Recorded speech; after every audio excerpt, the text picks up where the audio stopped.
Bener nggak sih minum air es bikin gemuk? Mitos. Mitos. Itu mitos yang menurutku paling nggak penting. Angkat beban bikin badan seperti binaragawan. Statement menurutku paling konyol. Tidak mudah lelah itu karena Anda tidurnya berantakan. Titik. Orang yang cepat lelah itu karena pola tidurnya berantakan. Bukan karena tidak olahraga, Mas. Apa enggak?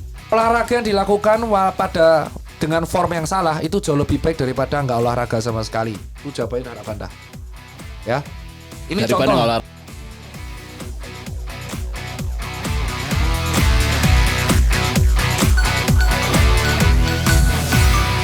Halo sahabat LPS, selamat datang di LPS Talk, podcastnya Lembaga Penjamin Simpanan.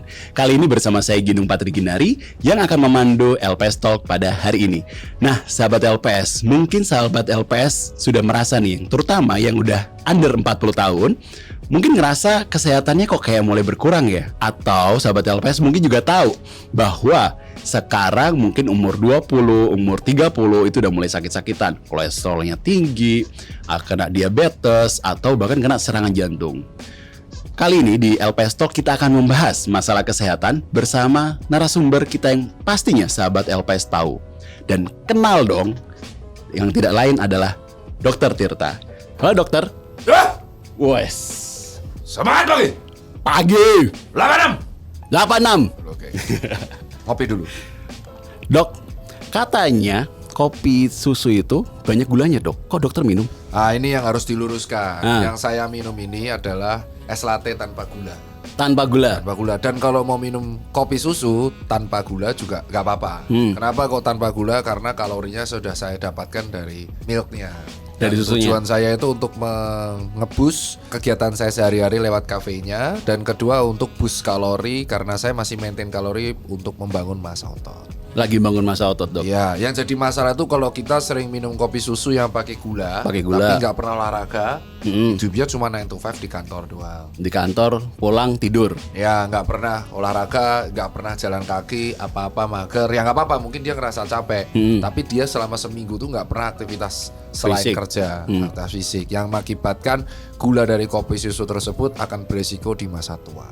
Jadi sebenarnya nggak apa-apa ya dok ya minum kopi nggak susu apa-apa. kayak gitu. Tapi nggak pakai gula. Betul, kalau mau pakai gula ya nggak apa-apa, tetapi kalian harus komitmen juga di dalam olahraganya. Olahraganya harus rutin. Ya, udah selesai pulang kan ini. Dok, Oke. olahraga itu seminggu berapa kali dok? Kalau dari jurnal terkini atau artikel medis, karena patokan kita adalah research, itu adalah minimal 150 menit per minggu. 150 menit per minggu. Dan di mana 150 menit ini tidak dirapel dalam satu sesi, tetapi bisa dilakukan minimal 3 kali sehari. Jadi per durasi 50 menit. 50 menit berarti ya. Ya, Dan itu belum itu olahraga, bukan aktivitas fisik seperti kayak kita menyapu, mengepel, terus mengecat tembok, naik ke genteng, atau mencuci baju, itu aktivitas fisik.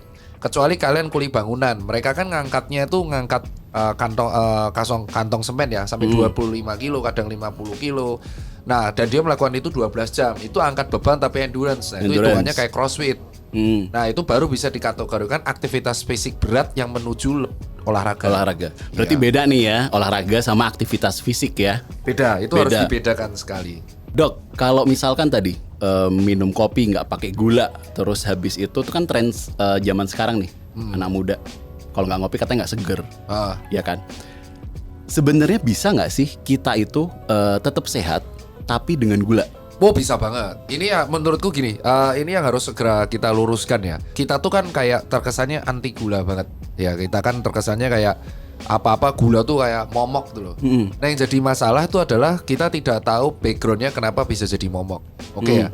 Secara singkat ini aku jelasinnya bukan dalam bahasa medis. Tubuh itu butuh gula untuk energi. Oke. Dan gula itu bisa didapatkan dari mana saja. Ya, ada sumber dari yang namanya nasi, ada yang dari minuman, ada yang dari ubi, dan itu akhirnya ditampung di tubuh untuk dijadikan energi. Di mana gula tersebut kalau belum jadi energi itu bisa disimpan di otot, bisa diolah sama tubuh, disimpan. Dan yang mengendalikan kadar gula dalam darah itu namanya insulin, di mana itu dikeluarkan oleh organ namanya pankreas. Nah, otomatis kalau tubuh kita tidak bergerak, tubuh kita tidak dibuat apa-apa, maka gula tersebut akan mengumpul. Kalau nggak ngumpul di otot, yang ngumpul di sekitar pankreas dan akhirnya ngumpul di darah. otomatis kan insulin akan keluar terus kan, karena Ya, gulanya kelebihan terus. kerja kan? terus jadi kerja dia. terus kan, akhirnya insulin keluar terus dan akhirnya terjadilah resistensi insulin, di mana insulin tersebut akhirnya tidak bisa mengontrol gula lagi. Dan akibatnya gula di dalam darah itu meroket. Kalau gula di dalam darah meroket, otomatis gula tersebut tidak akan nyampe ke organ tubuh. Contoh, semua tubuh kita tuh butuh energi. Sel mata kita butuh gula. Ternyata gulanya terlalu tinggi di darah. Akhirnya nggak sampai kan ke sel-sel mata. Sel-sel mata. Akibatnya terjadilah diabetes retinopati, di mana terjadi kelainan, terjadi kehilangan penglihatan secara bertahap pada retina, diakibatkan gulanya tuh nggak nyampe ke situ dan terjadilah kematian sel. Makanya yang paling simpel adalah kita harus menyeimbangkan hal yang masuk dan yang keluar.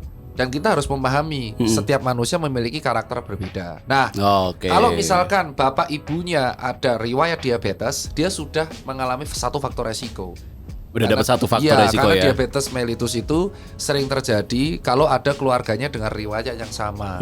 Kemungkinannya lebih besar sedikit dibandingkan orang yang bapak ibunya tidak ada riwayat itu. Nah, ditambah dengan bad habit, ya masuk keluarga seimbang sehingga akhirnya mempercepat proses tersebut. Tapi emang dok, sekarang kalau aku perhatiin ya, itu anak muda sekarang umur 25, 30, pokoknya yang under 40 itu kan mulai ya banyak berita mulai sakit-sakitan ya dok ya. Sebenarnya berapa lama sih dok faktor penyebab resiko tadi itu? Ini terjadi akibat kalau kita flashback adalah di tahun 2020 itu ada sebuah hal yang namanya pandemi ya. Di mana pandemi itu memaksa mengubah kehidupan kita di 1 tahun tersebut. Di mana banyak anak muda saat itu yang mungkin lagi kuliah, lagi SMA, yang harusnya sekolah, itu akhirnya mereka di-WFH-kan. Betul ya? Di-WFH-kan. Dan kalian tahu resiko dari WFH adalah dia akan mager terus lulusan selama 1 tahun. Walaupun pandeminya akhirnya sudah mereda, pembatasan sudah nggak ada, habit itu dibawa terus. Dan sampai sekarang dan akhirnya membuat mereka tuh mager, tapi intake makanannya masuk terus, yang mengakibatkan terjadinya penumpukan lemak visceral. Jadi lemak tuh ada 2, superficial dan visceral. Visceral yang di dalam dan nempel organ, dan yang kedua peningkatan gula darah secara signifikan. Makanya tren anak muda sekarang itu malah diabetesnya terjadi di waktu muda. Waktu masih muda. Hiperkolesterolemia atau kolesterol yang terlalu tinggi di dalam darah juga terjadi di waktu muda. Beda dengan kejadian di 20 tahun lalu ketika penyakit ini menjadi penyakit metabolik yang lebih terjadi di paruh baya alias usia 40 tahun ke atas. Nah, makanya saya sangat mendukung FOMO olahraga. Malah bagus itu. FOMO olahraga tuh at least orang ini FOMO demi dirinya sendiri atau olahraga. Walaupun akhirnya resiko FOMO olahraga adalah 1, cedera. Kan? Tapi cedera ini akan bisa recover kalau misalkan dia membatasi limitnya. Jadi FOMO-nya olahraga ini bagus supaya dia sadar, setidaknya dia sadar, oh olahraga penting untuk mensimbangkan hidup kita. Yang tahap kedua, setelah FOMO-nya hilang, dia harus tahu batasan kapasitas fisiknya. Batasan kapasitas. Ya itu alasan kenapa kok anak muda sekarang lebih cenderung mengalami penyakit sindroma metabolik dari obesitas, diabetes mellitus dan hiperkolesterolemia, itu dikarenakan ya habit selama pandemi yang kebawa. Dan tak akui memang sebuah kebiasaan yang dipaksakan itu akan mengubah semuanya. Contoh saat itu pembayaran 80% cash. 2019. Sekarang Susan Care, karena aku ngurus Susan Care dan aku juga ngurus klinik, 100% pembayaran tuh cashless. Dan walaupun kita terima opsi cash, bahkan di toko kayak Jogja tuh nggak ada lagi yang mau bayar cash. Udah dikit ya sekarang. Dikit banget. Nah, itulah contoh habit yang berubah total gara-gara satu hal. Pandemi. Dokter, mau tanya dong dok. Dokter nge-gym nggak? Nge-gym.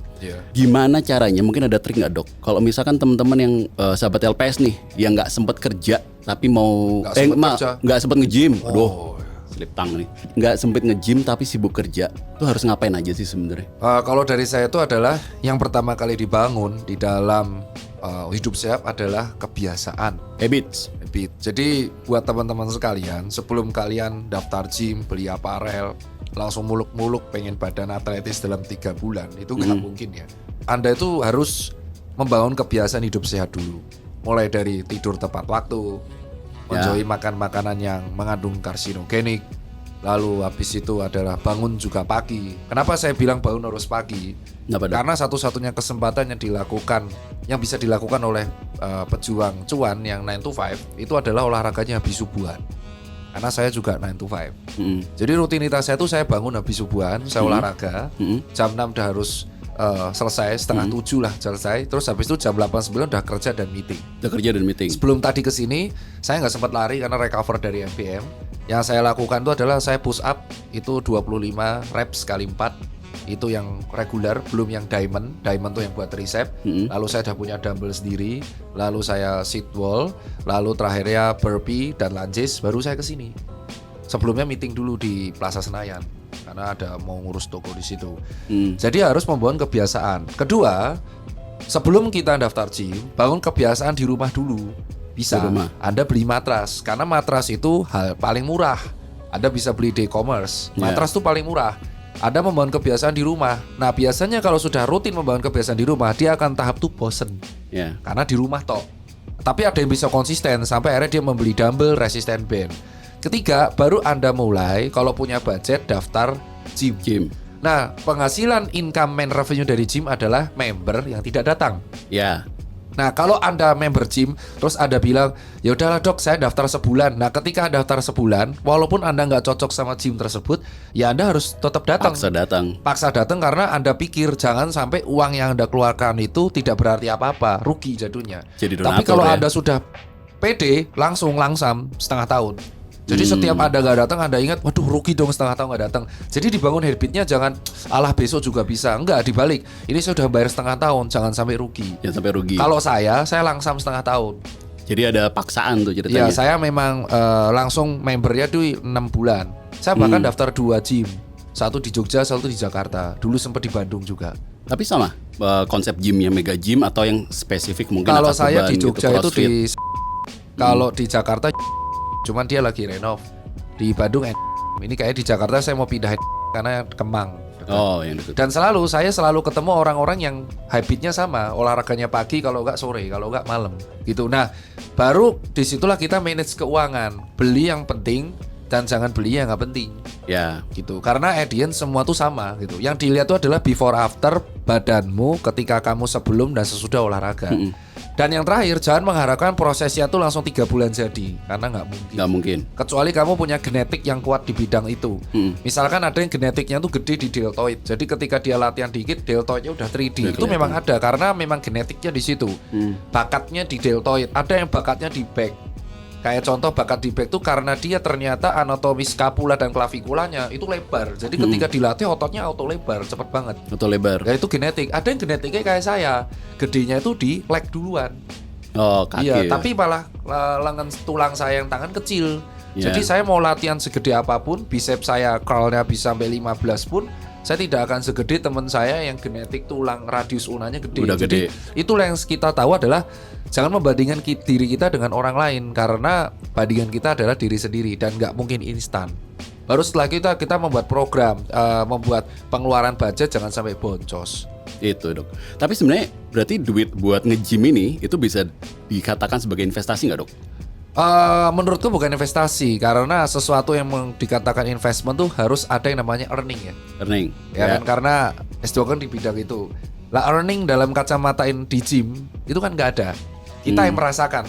Ya kita yang merasakan sehat itu manfaat. Itu expenses. Itu jatuhnya expenses. Tuh. Jatuhnya expenses kalau bagiku. Kalau dalam financial breakdownnya dia expenses, pengeluaran yang aku keluarkan untuk buat aku sehat.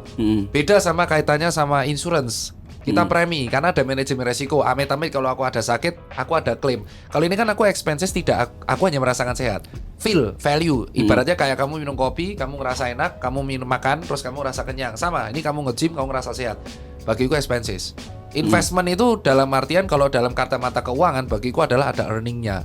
Ya ada earningnya, ada sesuatu yang kembali lagi. Nah di sini menurutku bukan investment, memang expenses yang harus dikeluarkan untuk menjaga tubuh kita sehat di masa tua. Oke, berarti sebenarnya sahabat LPS kalau misalkan mau nge-gym nih, sebenarnya kayak yang Dokter Tirta bilang tadi bahwa kita nggak usah FOMO untuk alatnya, tapi olahraga yang kita bisa FOMO. Betul ya. Jadi jadi bangun kebiasaannya dulu, karena itu expenses. Betul. Sama itu sebenarnya lebih untuk selamat ya dok ya, maksudnya form gerakannya, kemudian gimana benernya itu dulu yang kita sebenarnya. Ya kalau punya budget lebih, maka dia mengeluarkan expenses tambahan di mana dia meng-hire coach atau PT. Ya kalau misalkan expenses-nya nggak ada, dia tanya sama komunitas. Makanya menurutku menurutku teman-teman yang belum biasa nge-gym atau belum pernah olahraga, gabung komunitas tuh menurutku adalah hal yang paling tepat karena kamu mendapatkan ilmu gratis dan kamu bisa mendapatkan cara memakai alat gym atau calisthenics mungkin di taman dengan form yang benar. Jadi sebenarnya nge-gym itu nggak harus di mega gym dong? Bisa di taman open space gitu. Bahkan di rumah juga bisa dok ya? Ya itu usul saya salah satu ke beberapa kepala daerah. Saya nge-tweet kemarin, kalau bisa ya kepala daerah itu mengedepankan ruang akses publik karena warga kita tuh butuh hiburan gratis. Ya. Kita apa-apa tuh sekarang bayar. Tapi kalau kita punya taman gratis, ya saya minta warganya juga merawat taman tersebut. Kita bangunkan calisthenics park, tapi nanti besinya dicolong, janganlah. Itu yang harus kita sadari. Jadi kita harus menjaga fasilitas umum tersebut. Bagiku taman itu adalah gratis. Taman kota di Jakarta tuh ada yang gratis, cuma ada yang berbayar. Nah menurutku akses taman gratis inilah yang kita kurang. Taman dan calisthenics gratis. Karena dulu aku sempat olahraga di Korea. Aku ada kerjaan di Korea 4 hari. Dan aku tuh butuh olahraga, aku harus. Saat aku lari di Korea, di daerah Seoul, ternyata ada taman gratis yang ada calisthenics sama gym gratisnya. Bahkan diberikan tempat joggingnya, jogging track ya. Dan taman itu dalam radius saya cuma lari 5 kilo, saya nemuin 2 taman. Satu besar, satu kecil. Jadi menurutku memang akses publik untuk taman tuh butuh yang gratis. Jadi warga itu tidak kekurangan hiburan. Ya karena kita kan tiap hari udah bayar. Nah kalau kita ada akses olahraga gratis, menurutku itu akan mengurangi faktor resiko obesitas bagi masyarakat. Jadi sebenarnya kalau misalkan kita punya fasilitas selain itu yang bisa dimanfaatin, itu bisa dimanfaatin ya. Ya harusnya setiap kantor juga mendukung kesehatan SDM pegawainya, employee-nya itu dengan memiliki gym. Karena biar pegawai tersebut tidak harus member gym. Jadi kantornya yang buat. Soalnya kantor saya juga gitu. Saya punya dumbbell yang bisa dipakai semua tim. Di Jogja pun bisa. Dok, ngomongin tadi gym sama kantor, satu hal yang menarik untuk dibahas, kesehatan mental.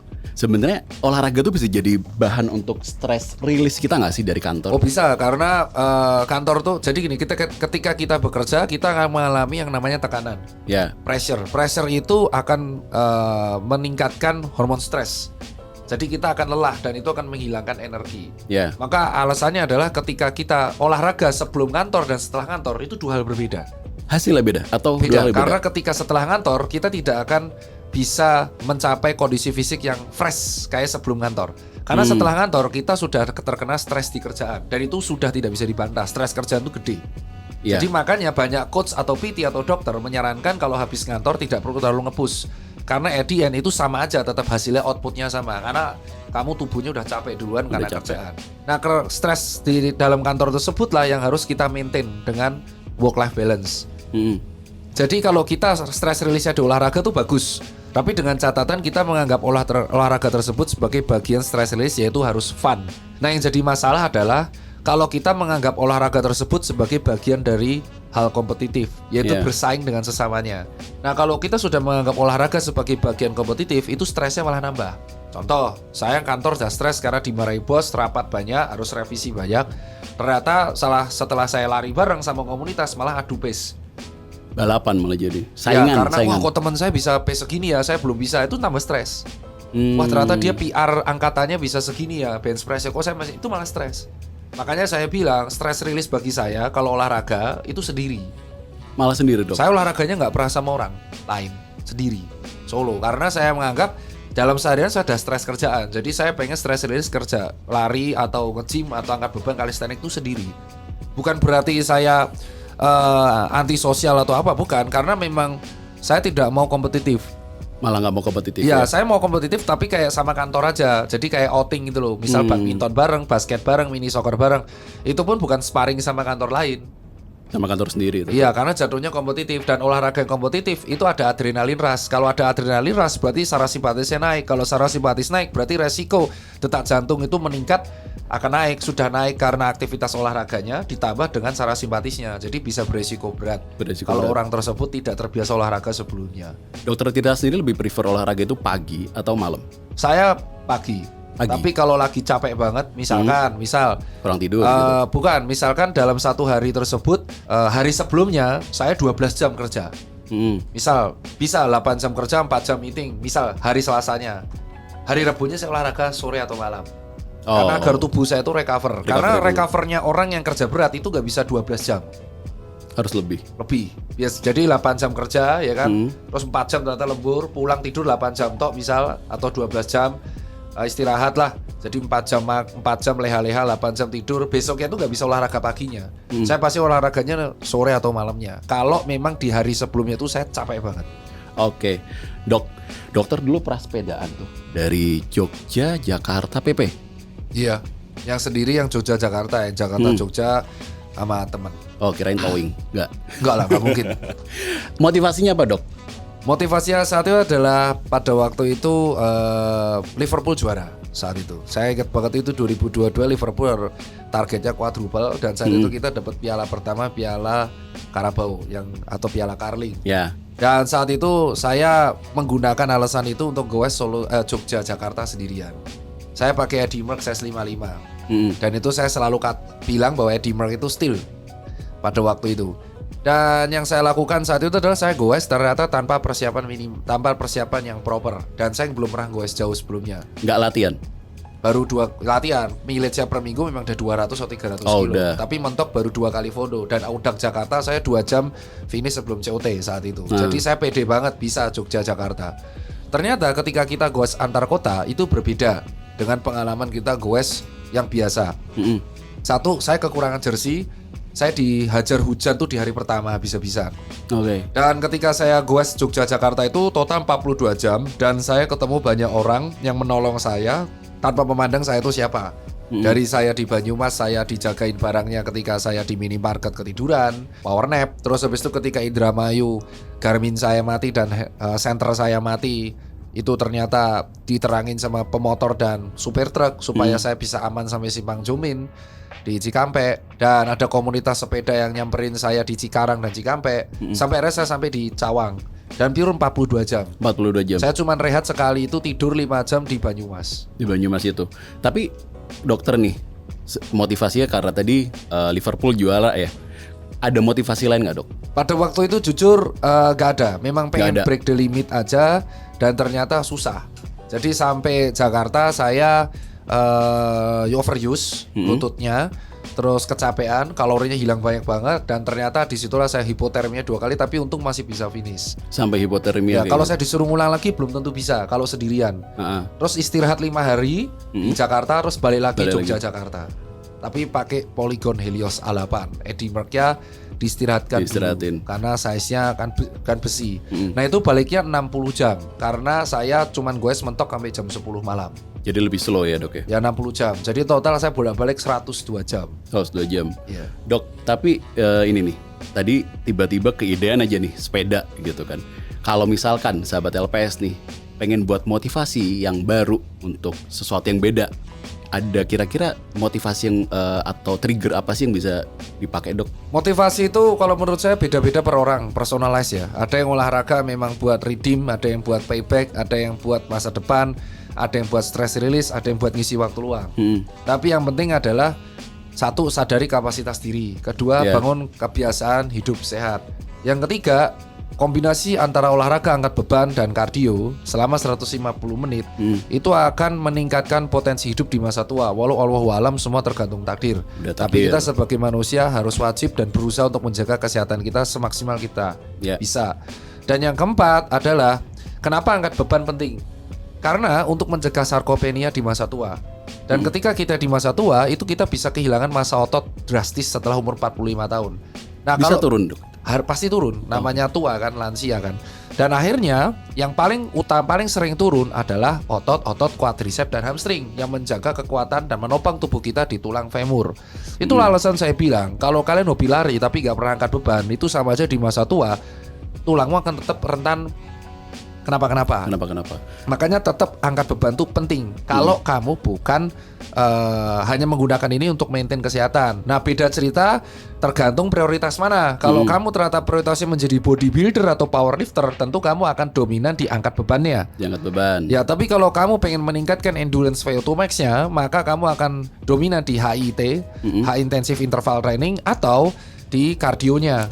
Kalau kamu ingin hanya rutin maintenance otot, kamu bisa seimbang 50-50. Tapi kalau kamu pengen jadi atlet, itu bisa pagi dan sore latihannya.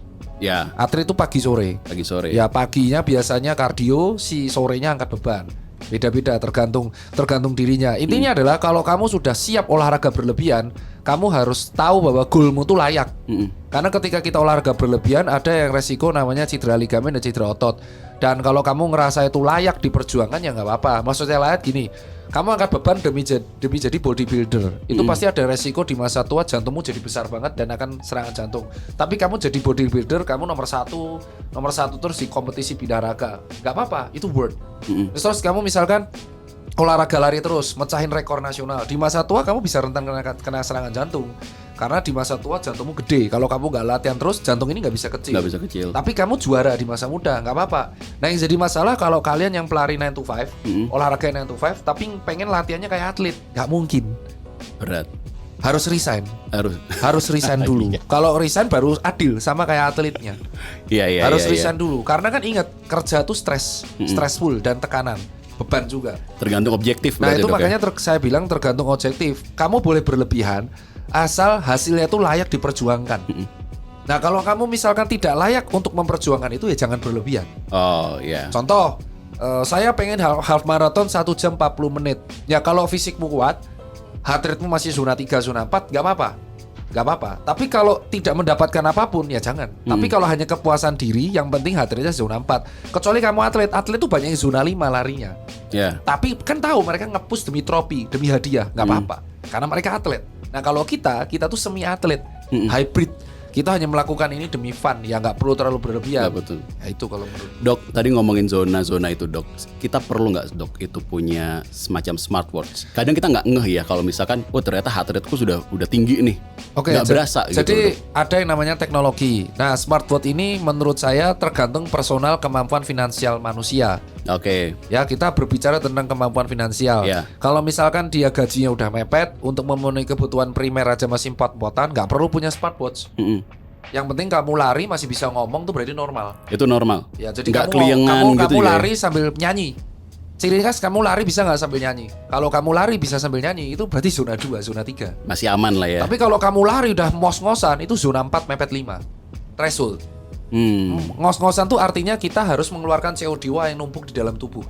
Makanya dia ngos-ngosan, biar CO2-nya itu keluar terus. Kalau nggak numpuk di dalam tubuh kita pingsan.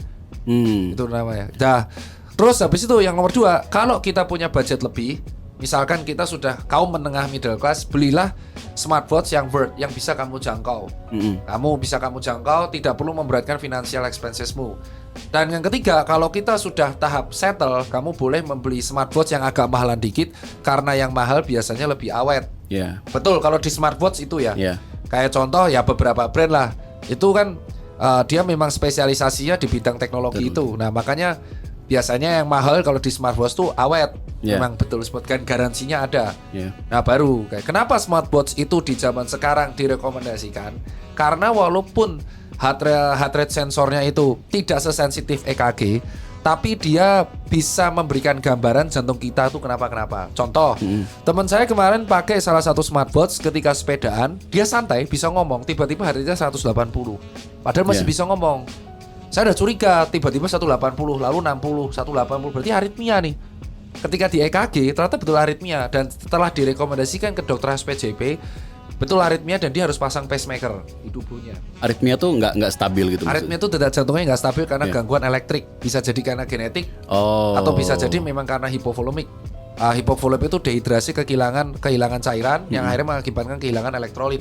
Tapi kalau misalkan aritmianya genetik, dia harus pasang pacemaker supaya jantungnya nggak kenapa-kenapa, tiba-tiba nanti ventricular fibrilasi atau atrial fibrilasi itu bahaya. Nah rata-rata pelari yang meninggal, maaf ya, wafat ataupun kram ketika half marathon itu karena mereka kekurangan 2 zat, natrium dan kalium. Natrium dan kalium. Ya ditambah kurang magnesium. Kenapa? Karena ketika mereka lari, mereka tidak nge-up nutrisinya. Ketika lari kita tuh membakar gula dari otot, namanya glikogen.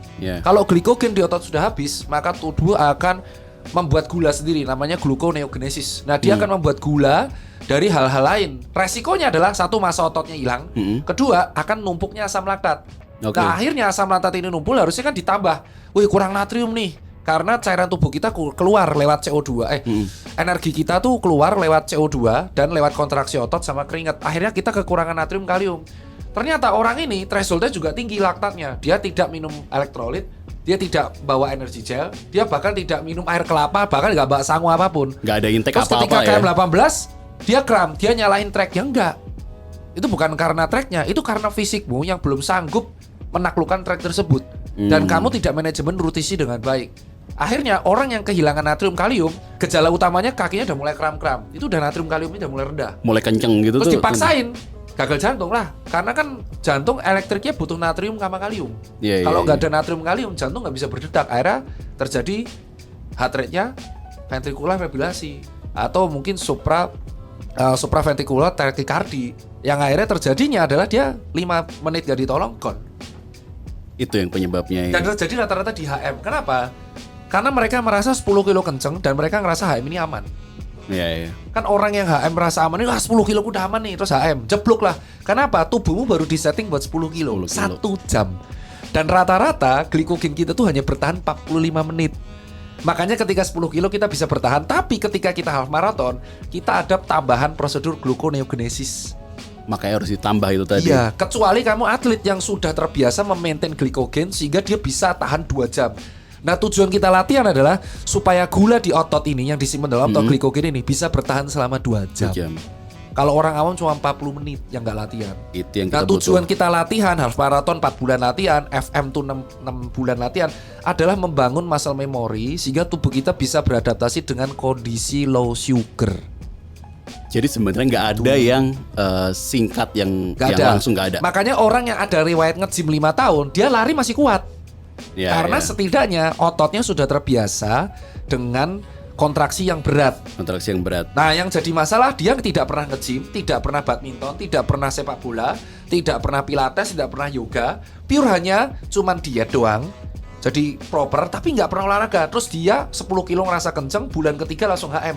Itu bahaya. Malah justru bahaya. Kalau tuh. flat doang nggak apa-apa. Nah, kalau tracknya tanjakan, ketika tanjakan kan butuh energi lebih, Ya. maka sering kram.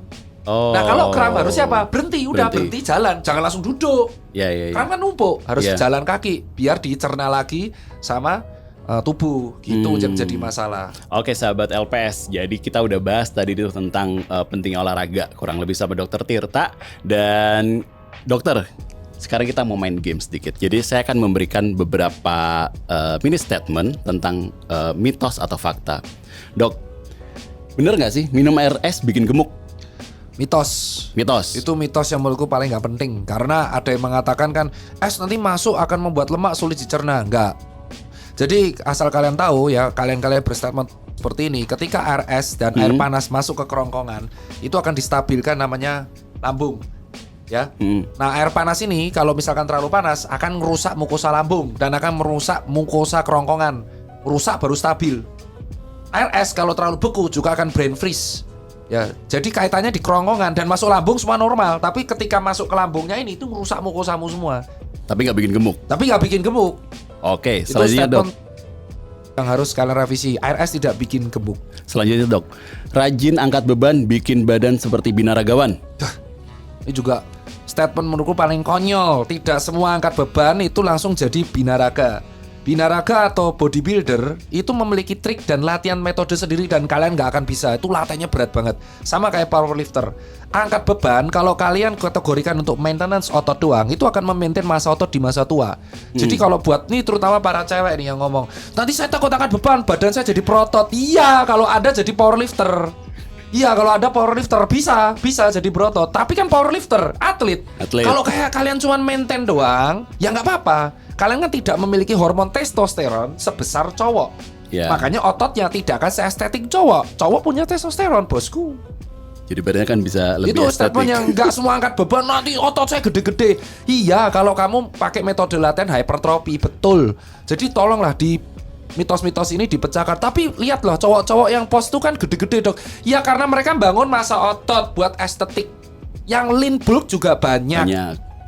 Tuh sahabat surplus LPS. protein itu mahal loh, 1,2 sampai 1,5 gram. Dan bodybuilder itu bukan hanya 1,5 gram. Dia lebih dari itu. 2 gram sampai 2,5 gram per kilogram berat badan. Dan Anda pikir kalau berat badannya 75 dan dia harus 2 gram per kilogram badan, berarti 150 gram kan per hari. Dada ayam itu cuma 17 gram. Bayangkan dia harus makan 10 dada ayam sehari. Makanya banyak bodybuilder karena males ngunyah, dada ayamnya di jus, terus dikasih biar gak habis dikasih rasa-rasa. Begitu loh. Ya kalau kalian cuma maintain massa otot ya 1,2 gram itu udah cukup per kilogram berat badan. Itu aja udah 4 dada ayam. Tapi itu penting ya. Penting, massa otot tuh harus di-maintain. Penting. harus. Jadi angkat beban itu tidak langsung jadi binaraga. Binaraga tuh latihannya berat, Mas. Berat banget dan berat. Sudah gak usah ikut-ikutan berat. Kalau gak berat, gak semua orang bisa ikut Olimpiade tuh, gak bisa tuh. Mister Olimpiade tuh, gede banget tuh badannya. Ngeri loh, latihannya berat. Dan itu bisa 2 kali sehari latihannya. Hari paginya latih punggung, sorenya latihan aksesoris, capek. Powerlifter pun capek. Sama kayak lari, semua ada genrenya. Tapi kalau bilang angkat beban pasti berotot, itu statement konyol. Aneh. Dok, setelah makan tidak boleh tidur. Nah, setelah makan tidak boleh tidur. Intinya gini. Pada waktu kita tidur, organ tubuh kita itu akan tetap aktif, autonom, tapi aktivitasnya berkurang. Ketika kita makan langsung tidur itu akan meningkatkan resiko resistensi insulin. Tapi nggak serta-merta langsung obes. Jadi nggak langsung instan. Bertahap pasti. Obesitas itu terjadi kalau dalam 1 harian itu kamu kalori yang dimakan terlalu berlebihan. Intinya nggak seimbang antara makan dan aktivitasnya. Tapi bukan berarti ketika kalian makan terus usus kalian akan stop kerja terus nanti nasinya nyangkut di lambung. Enggak kayak gitu. Enggak gitu. Ya usus kalau kerja mati kalian. Kalau usus tetap kerja berhenti, tapi ya? berkurang aktivitasnya. Sehingga ketika makan habis tidur langsung ya tidak dijeda itu akan meningkatkan resiko dispepsia yaitu penyakit sebah ya sendawa terus kembung. Kedua mengganggu pencernaan. Yang ketiga meningkatkan resiko resistensi insulin. Sama keempat mengganggu kualitas tidur. Karena ketika ada makanan masuk tubuh kalian akan bekerja lagi kan. Sehingga tidur kalian masuk ke fase deep sleep-nya akan berkurang. Padahal manusia itu butuh 2 kali siklus deep sleep dalam sekali tidur. Tidur itu kan 7 jam. Sekali di siklus deep sleep itu 1,5 jam. Kita cuma butuh 2 kali deep sleep. Sisanya fase REM. REM aja. Itu. Kalau mau tanya dokter saraf. Itu yang nerangin tentang tidur. Dok, sit up bikin perut rata. Berat nih kayaknya. Orang yang mau six pack itu tidak cukup cuman sit up untuk sit up itu menguatkan core muscle terutama abdomen. Ya, sebenarnya ada 8 pack, ada yang oblik. Nah, supaya six pack-nya muncul, itu kamu harus mengurangi 1 kadar lemak visceral. Ya, kedua, harus mengurangi kadar air. Iya, makanya para bodybuilder yang binaraga pose itu tersiksa justru di H-1. Karena supaya dia menampilkan ototnya dalam kondisi kering, itu airnya harus minimal. Rangombe 2 hari. Jadi makanya banyak binaraga itu ketika habis pose, pingsan dia bisa. Berat loh. Saya nggak minum. Nah karena nggak minum, karena gini, six pack itu kamu kurus pun, itu akan muncul. Orang yang kurus banget tapi nggak sampai gizi buruk, sampai perutnya gede, itu akan muncul six pack ya. Nah, six pack ini atau abdomen ini, rectus abdominis ini ototnya, kalau dilatih akan kencang, menguatkan falsafah maneuver kita. Nah, ketika kita mengatur fatnya di angka 12%, itu munculnya akan atletis. Jadi bukan ABS yang muncul six pack tapi koyor. Ini kencang tapi atletis. Nah, jadi kalau mau memunculkan ABS, lakukan olahraga apapun yang membakar lemak visceral. Lalu perkuat core muscle strength-nya, lalu atur pola makan. Yang memunculkan abdomen, rectus abdominis adalah hampir sebagian besar pola makan. Itu yang lebih penting. Betul, pola makan tuh penting banget kalau kamu pengen memunculkan rectus abdominismu keren. Karena kalau lemak visceralnya terlalu gede, yang perutmu akan gede terus. Yang ngebuat buncit atau lemak di abdomen itu rata-rata adalah lemak visceral yang nempel di organ pencernaan. Lemaknya tuh nempel ya dok? Dan itu nggak bisa dibakar cuma sebulan. Lama itu. Dokter, orang tua nggak boleh olahraga lari? Tergantung lansianya. Lansia tuh ada 3 kategori. Nah, kan bingung kan. Saya jarang terangin ini. Jadi kalau menurut saya lansia tuh ada 3 kategori. Ada prelansia, lansia awal, lansia akhir gitu. Nah kalau Anda orang tua sudah memasuki tahap prelansia, Anda bisa cek di Kemenkes usianya berapa, yaitu usia 50 tahun ke atas. Itu Anda harus check up dulu ke dokter spesialis penyakit dalam. Faktor resiko apa aja yang memberatkan kalian sehingga kalian tahu batasan berapa yang kalian harus lakukan. Dan kedua, kalian harus tahu dulu kalau kalian belum pernah ada riwayat olahraga sebelumnya, jangan ngoyo. Kecuali di waktu muda Anda sudah rutin olahraga, maka di waktu tua Anda hanya mengembalikan masalah memorinya saja. Aman. Yang ketiga adalah lebih ke jam tidur dan pola makan.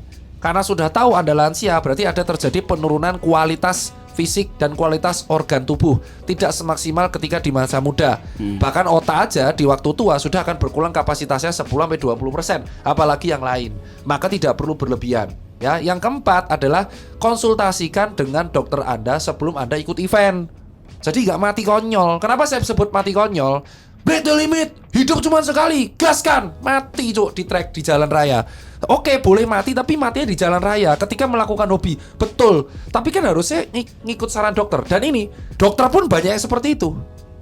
Ngeyel, kemakan ego, bukel YOLO hidup cuma sekali. Tapi kalau sudah prelansia, ikuti saran doktermu. Dokter pun banyak yang ngeyel. Wah, saya kan dokter, saya udah tua, saya olahraga, iya, jantung, rest. Kenapa? Karena kualitas fisik kita ketika di masa tua itu tidak sebagus di masa muda. Selalu konsultasikan dengan dokter.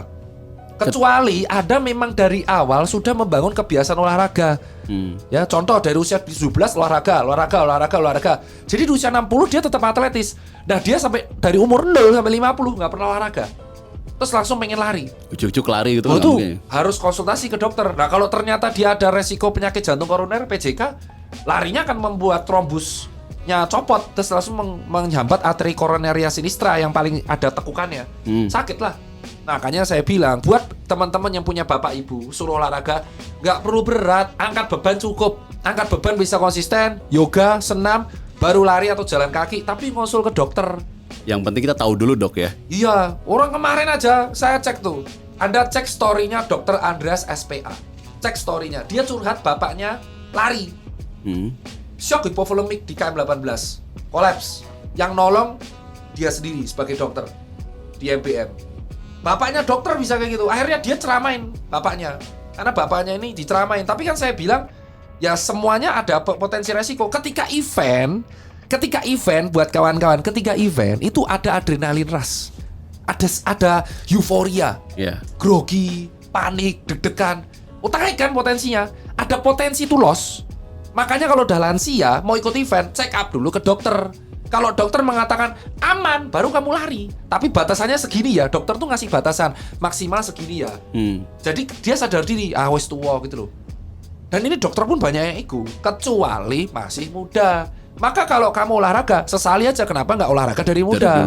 Kalau sudah terlanjur di tua, baru membangun kebiasaan ini, gak usah iri sama yang muda, gak usah ngerasa sok muda lagi. Sadar aja, yang penting bisa memperpanjang hidup dan melihat anak cucu dengan sehat. Jangan sampai olahraga yang harusnya jadi hobi malah membuat Anda mati lebih cepat. Gara-gara itu tadi nggak mau tahu dulu, check up dulu. Contoh paling sering di kantor lah, kantor SCBD semua lah. Level direktur marketing, yuk badminton, nggak pernah kardio, nggak pernah apa, perut obes, badminton mati. Yang disalahin jangan badminton, nanti mati. Lah gimana sih? Kamu ngelawan anak muda umur 26 tahun, ya wajar kamu mati ketika badminton tuh HIIT loh, capek loh. Jumping smash tuh cepet meningkatkan resiko jantung kalau dia nggak kuat. Kan rata-rata lansia matinya kalau nggak bola, lari, badminton. Yang bikin HIIT, kardio ya. Semua. Bukan kardio lagi, itu high intensif. Bukan hanya kardio banyak, dia high intensif. Gitu loh. Jadi resiko kompetitif lagi ada lawannya. Iya, ada lawannya ya. Iya, dan alasannya ya nanti kalau saya nggak olahraga, teman saya ngata-ngatain, jotosi aja temannya. Pukulin aja. Atau sebenarnya bisa olahraga tapi ya udah sesuai karena sesuai temanmu ini kita. itu nyuruh kamu mati sebenarnya. Karena lansia tuh kenapa mati pas badminton paling sering? Badminton tuh olahraga yang melelahkan, kompetitif, cepat, banyak pivot, jarak pendek. Badminton, futsal, basket itu mirip, lapangannya pendek. Jadi dia geraknya cepat. Itu heart rate-nya zona 4 terus. Nggak mungkin dong kamu badminton kelemer tas. Nggak mungkin lah. Ya kan? Ya. Apalagi bola. Amatir, wah sprint terus, lepar. Kenapa? Karena dia tidak ada riwayat sepak bola sebelumnya. Nah, kecuali direktur marketing A dari umur 17 sampai umur 40 dia olahraga terus. Umur 50 dia badminton aman. Ya, tidak akan aman 100%, tapi resikonya lebih kecil daripada orang yang tidak pernah berolahraga. Itu. Jadi jangan kemakan gengsi. Terutama para bapak-bapak yang masih pengen lihat cucunya tuh sehat sentosa. Berarti mending catur sama mancing. Betul memang betul catur sama mancing. Olahraganya di rumah. Gitu loh. Dok, pertanyaan terakhir dok. Olahraga pakai parasut tuh bikin cepet membakar kalori. Mitos atau fakta? Kalau kamu olahraga di siang hari pakai parasut, berat badanmu tetap akan turun. Tapi yang hilang tuh bukan lemak, Air. Air. Tubuh kita itu tersusun 2/3 dari air. Ya. Yang kita lakukan dengan jaket hanya mengurangi kadar airnya. Setelah olahraga kamu minum air lagi, ya kamu akan balik lagi. Dan tubuh kita tuh butuh air.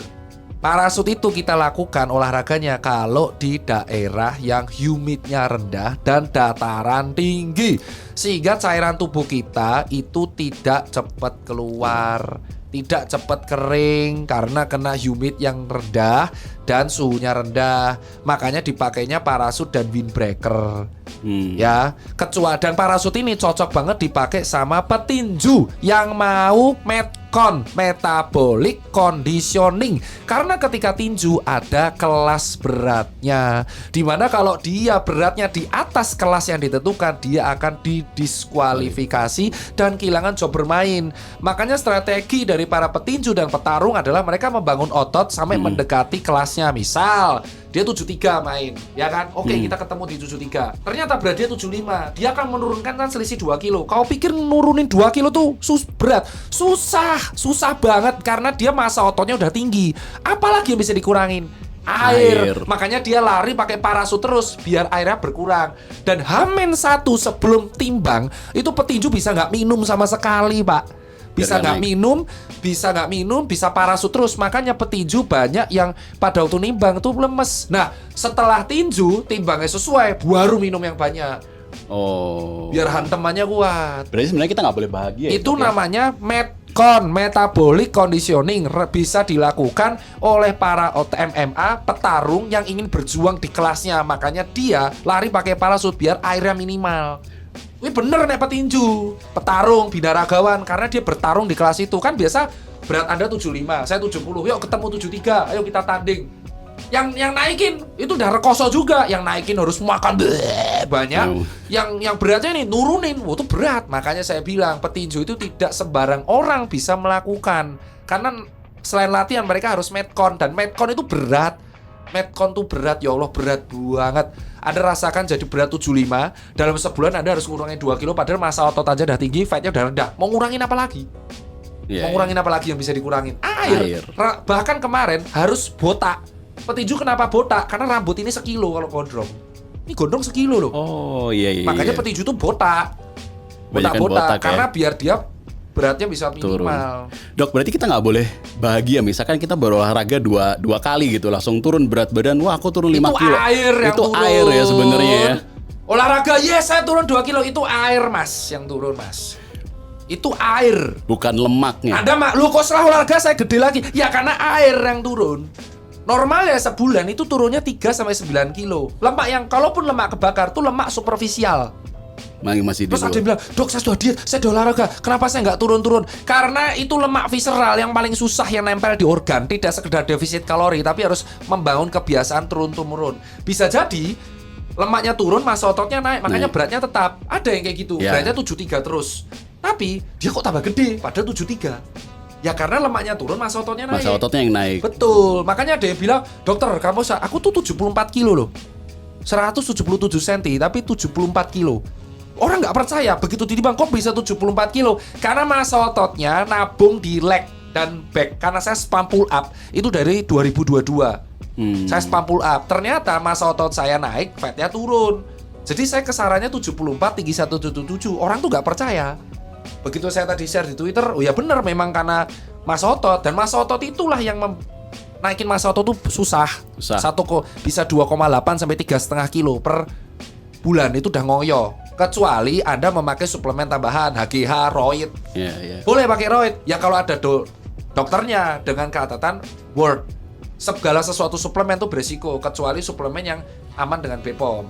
Roid itu kan supaya ototnya masanya tebel kan. Itu bagus buat estetik, tapi ada resiko, yaitu gagal jantung dan ginekomastia. Jadi timbul payudara di cowok. Tapi itu kalau dia mau pakai roid, dia ada resikonya. Tapi dia melakukan itu biasanya kalau resikonya sepadan dengan hasilnya. Dia pakai roid tapi juara 1. Ya udah, bagiku nggak apa-apa. Orang pakai roid, orang mau neti, itu tergantung genre apa yang dia pakai. Bukan aku menyarankan ya. Nah, makanya aku tuh selalu tidak menghujat orang. Cuman pakai parasut itu buat metcon. Tentara pakai parasut ya karena biar dia tahan di suhu tropis.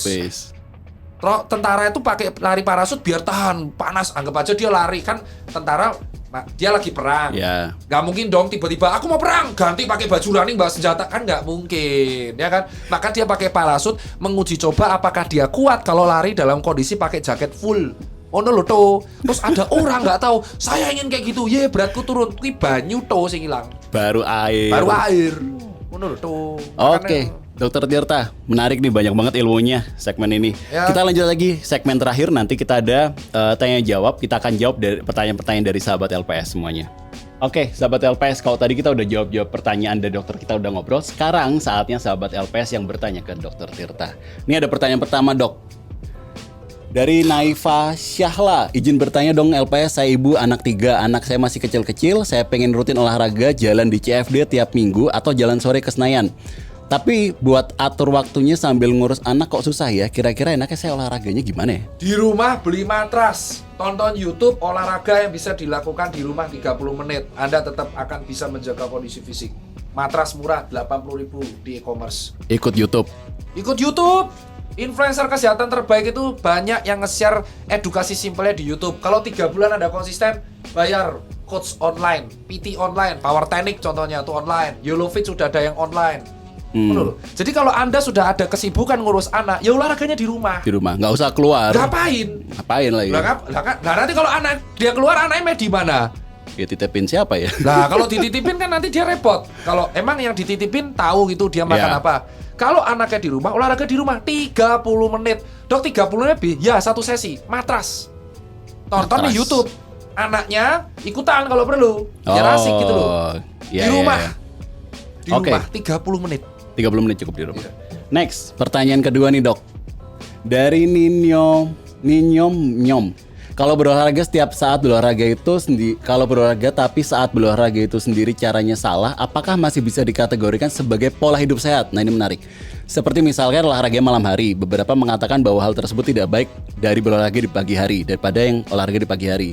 Nah, ini kalau misalkan bagaimana cara kita tahu kita sedang berada di pola olahraga yang benar atau salah? Olahraga yang dilakukan dengan form yang salah itu jauh lebih baik daripada nggak olahraga sama sekali. Itu jawabannya harapan Anda. Ya.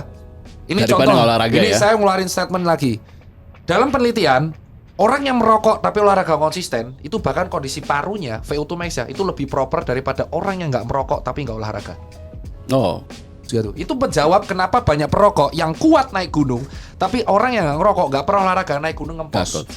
Karena apa? Orang yang ngerokok dan olahraga aja, itu lebih proper daripada orang yang nggak merokok tapi nggak olahraga.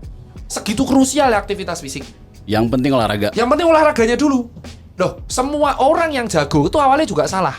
Apakah kalau kita salah kita tidak dikatakan olahraga? Wih, salah. Salah. Sekarang, apakah anak kecil makan kan blepretan? Apakah itu artinya dia nggak makan? Enggak, tapi tidak maksimal melatih otot. Ya, dia olahraga tapi belum proper melatih otot. Kedua, seperti misalnya berolahraga di malam hari. Beberapa mengatakan, beberapa tuh siapa? Bokmu, bapakmu, temanmu. Tanya, dokter nggak? Siapa yang bilang olahraga malam hari itu gak bagus? Siapa yang bilang Liga Champion dilakuin jam 8 malam? Ya. Liga 1 dilakukan jam 7 malam. Siapa yang bilang? Siapa yang bilang suruh tanggung jawab statement itu? Tidak ada yang mengatakan olahraga malam jauh lebih buruk daripada pagi. Nah, kalau dia tidurnya 4 jam sehari, tidur baru jam 1 pagi, tidur cuma 4 jam, dia maksain olahraga jam 5. Apakah itu berarti olahraga paginya lebih baik? Jam tidurnya hancur kok. Berantakan jam tidurnya. Lah. Nah, kalau dia ternyata baru pulang jam 1, tidur baru bisa bangun jam 7, mau olahraga udah macet, boleh gak dia olahraga malam? Boleh lah. Yang penting olahraga kan? Kenapa gak boleh? Iya. Kalau memang olahraga hanya bagus pagi, suruh gym tutup, buka dari jam 6 sampai jam 10. Kan jelek kalau malam. Makanya jangan dengarkan katanya. Karena yang ngomong katanya itu juga nggak tahu sumbernya dari mana. Nah, Oke. Next dokter, ini pertanyaan terakhir dari Eriko. Hai LPS, untuk seseorang yang memasuki usia 40 tahun, adakah rekomendasi olahraga yang cocok dilakukan supaya badan tetap fit dan tidak mudah lelah? Dan adakah pantangan makanan dan kalau ada kira-kira apa aja? Tidak mudah lelah itu karena Anda tidurnya berantakan. Titik. Orang yang cepat lelah itu karena pola tidurnya berantakan. Bukan karena tidak olahraga mas apa enggak. Jadi bukan masalah olahraga, bukan masalah olahraga. Tapi masalah istirahatnya, ya, badannya tidur. cepat lelah, oh berarti recovery-mu buruk, simple. Contoh, kamu olahraga rutin, tapi tidak pernah rest. Latihannya berhasil nggak? Karena nggak tidur nggak. Ya, makanya salah satu faktor penting dalam olahraga adalah rest. Jadi istirahat itu penting ya. Karena rest itu akan membuat recovery maksimal sehingga otot kita dan kondisi kita jadi fit. Kalau ada orang datang ke saya, ke pasien biasa ya, ke puskesmas atau rumah sakit, pas saya praktek di rumah sakit UGM, saya keluhan apa? Saya mudah lelah. Saya cek selalu tekanan darah, pola tidurnya, kerjaan dia apa. Bukan di olahraga apa enggak dulu. Yang membuat dia faktor tidak mudah lelah adalah habit dia kerjaan tidak seimbang antara rehat dan kerjaan dia itu dulu. Jadi begadang ini pasti ini, tidurnya berantakan ini. Atau kalaupun Anda tidur, tidurnya nggak jelas. Terus yang kedua, supaya badan tetap fit, simple, penuhi kebutuhan cairan. Minum. Iya, 30 ml per kilogram berat badan. Kalau dia nggak ngapa-ngapain. Ya. Kalau hidup di negara tropis, dia bisa lebih besar. Kalau hidup di negara yang dingin, dia bisa lebih kecil kebutuhan cairannya. Baru bangun kebiasaan olahraga dari di rumah. Dari di rumah.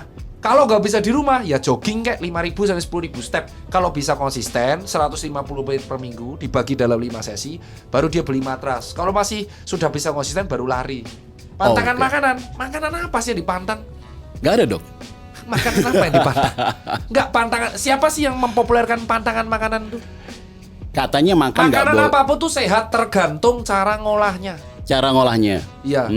Saya bilang, jangan makan kambing. Loh, kambing proteinnya 27 gram. Siapa yang larang kambing? Tapi kalau kambing tersebut dibumbui garam terlalu banyak, merica terlalu banyak, item-item bakaran terlalu banyak, jadi karsinogenik. Terus Ya. salah kambingnya gitu?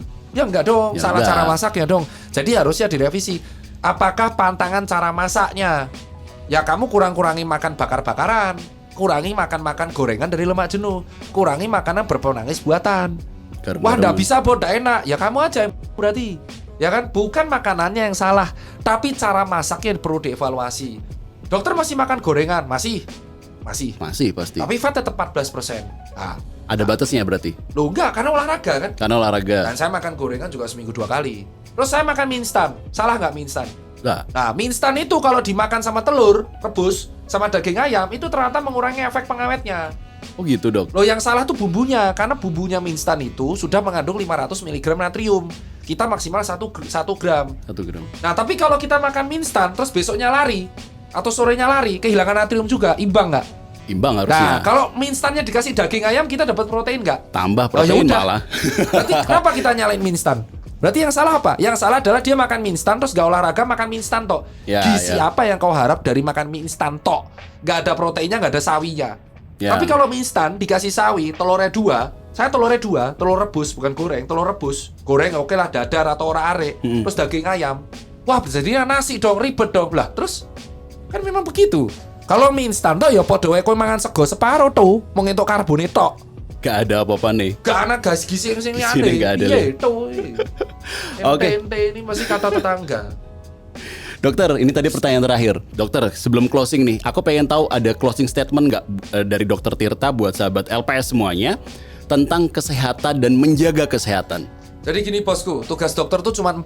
1 preventif, promotif, kuratif, edukatif. Dokter yang kalian kenal selama ini adalah mengobati pasien. Nah, jadi tugas dokter tuh yang kalian tahu hanya mengobati pasien. Betul ya? Ya. Padahal tugas dokter itu ada 2, mencegah yang sehat jadi sakit, membuat yang sakit tidak lebih parah. Karena yang membuat dia sembuh, dokter tuh membantu. Yang membuat dia sembuh adalah sel tubuh dia sendiri. Paham ya? Dari Bukan sini. menyehatkan ya berarti. Bukan menyehatkan, bukan. Dokter tuh membantu dia supaya recover, supaya dia tidak lebih parah. Ya. Kesembuhan itu datangnya dari diri pasien sendiri. Makanya ada kasus cancer dirawat dengan baik, kemungkinan hidupnya kecil, dia bisa sembuh sendiri, betul. Karena kesembuhan itu datangnya bukan dari dokter, tapi dari diri pasien itu sendiri. Itu. Dan membuat yang sehat tidak jadi sakit. Kalau semua sehat jadi sakit, rumah sakit jeblok. Ya. Kamar rawat rumah sakit cuma 300. Oke ya. Nah, tugas dokter tuh tidak hanya ngurus pasien supaya yang sakit jadi tidak tambah parah atau jadi membaik.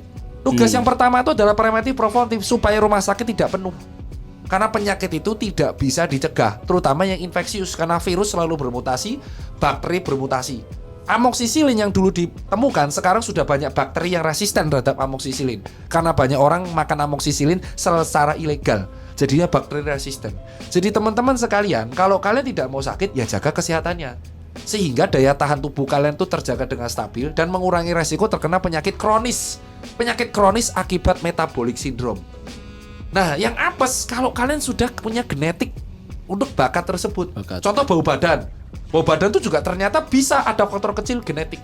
Walaupun sisanya itu karena penyakit metabolik. Karena contoh bau metabolik, bau asam itu karena dia mungkin gulanya naik.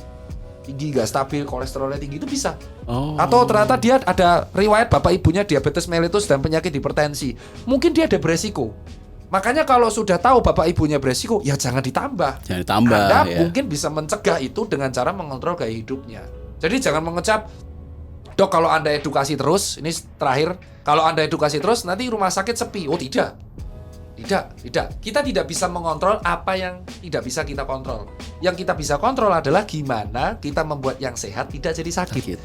Karena pasti akan ada yang sakit. Karena daya tahan tubuh manusia tidak mungkin semua orang itu akan melakukan kesehatan. Ya. Kenapa? Karena teknologi, polusi, perkembangan teknologi sekarang tuh bukan hanya dua mata pedang, bukan hanya bagus tapi juga negatif. Orang jadi mager. Beda sama zaman dulu ya, 40 tahun lalu eyang kakung kita makanya rebusan. Ya, kemana-mana jalan kaki. Karena memang teknologinya nggak ada saat itu. Mana jalan kaki. Maka mereka tahannya sampai umur 100 tahun. Sekarang coba yang 120 tahun. Jarang kan?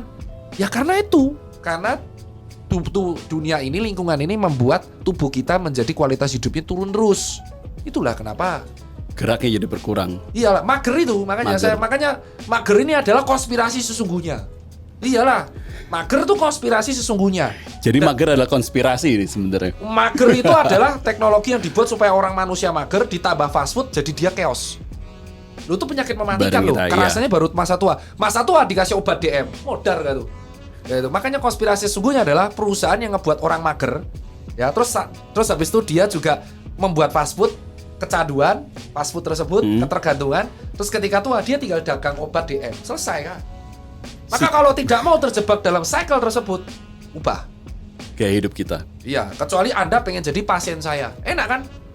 Anda sehat pun saya seneng, ya kan? Anda gak sehat pun Anda datang lagi ke saya. Sama-sama seneng. Sama-sama seneng kita, simbiosis mutualisme aja. Itu aja dari saya. Oke, terima kasih Dokter Tirta. Mantep banget nih podcast kita hari ini, sahabat LPS. Semoga sahabat LPS bisa mendapatkan ilham untuk mulai berolahraga supaya kesehatan kita tetap terjaga, terutama buat sahabat LPS nih ya, yang masih pada usia produktif. Pastikan sahabat LPS kalau mau FOMO itu adalah FOMO untuk memulai olahraga, bukan FOMO untuk belanja barang-barang terkait keperluan olahraga. Tapi nggak boleh, emang kalau misal kita FOMO, boleh dong. Tadi FOMO-nya FOMO olahraga. Kalau kita mau beli apparel, mau beli baju, beli jam, beli sepatu yang kita mau gimana? Pastikan sahabat LPS nabung dulu. Jangan pernah menggunakan uang yang panas untuk membeli barang-barang yang sebenarnya belum sahabat LPS perlukan. Nabungnya di mana? Pasti dong kalau nabung itu di bank karena dijamin oleh LPS. Pastikan juga sahabat LPS tabungannya memenuhi syarat 3T. T pertama adalah tercatat dalam pembukuan bank. T kedua, tidak melebihi tingkat suku bunga yang ditetapkan oleh LPS. Dan T yang ketiga, sahabat LPS tidak terlibat dalam tindak pidana perbankan atau misalkan punya utang, itu dibayar cicilannya. Nah itu tadi, semoga sahabat LPS bisa mendapatkan ilmu-ilmu yang lebih baik, yang lebih banyak terkait mitos dan fakta terkait olahraga. Sampai bertemu lagi di LPS Talk berikutnya. LPS Talk, podcastnya Lembaga Penjamin Simpanan. Saya Ginung Patri Ginari, terima kasih.